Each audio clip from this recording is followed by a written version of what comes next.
Hair ট্রান্সপ্ল্যান্টের সবচেয়ে advance technology হলো DST technique, যেটা আমরা মূলত অ্যাডভান্স বলতে বোঝাচ্ছে যেখানে হাই ডেন্সিটি দেওয়া যায় এবং ভালো রেজাল্ট দেওয়া যায়, এবং এই টেকনিকে আপনার ম্যাক্সিমাম 99% রেজাল্ট দেওয়া পসিবল। টেকনিকটা সম্পর্কে যদি আমি সংক্ষেপে বলি, তাহলে ডিএসটি টেকনিকে আমরা ফলিকল বাই ফলিকল, অর্থাৎ আপনার যে ডোনার এরিয়া থেকে আমি চুল তুলব সেটা তাৎক্ষণিক আমি ট্রান্সপ্লান্টকৃত এরিয়াতে প্রতিস্থাপন করে দেব।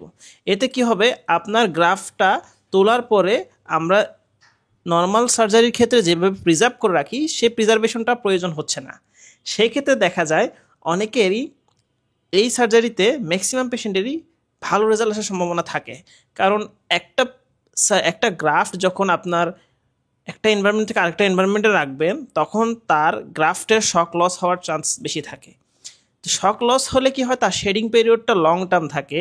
কিন্তু ডিএসটি টেকনিকে কি হয়, আপনার এক এনভায়রনমেন্ট থেকে আরেক এনভায়রনমেন্টে না রেখে আমি সেম এনভায়রনমেন্ট একটা গ্রাফটকে দিচ্ছি, কুইক হ্যান্ডে আমি এই সার্জারিটা করছি, যার কারণে একটা গ্রাফট লং টার্ম বাইরে থাকছে না।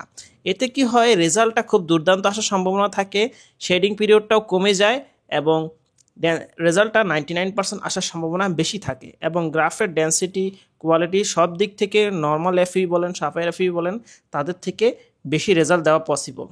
এছাড়াও এখানে কিছু গ্রোথ ফ্যাক্টর ম্যাটেরিয়াল আমরা ইউজ করে থাকি, যার কারণে ডিএসটি টেকনিকটা নর্মাল সার্জারির তুলনায় অ্যাডভান্স হয়ে যায়, এবং আমরা সেজন্য এই টেকনিকটাকে অ্যাডভান্স টেকনোলজি বা অ্যাডভান্স টেকনিক নামেই বলে থাকি।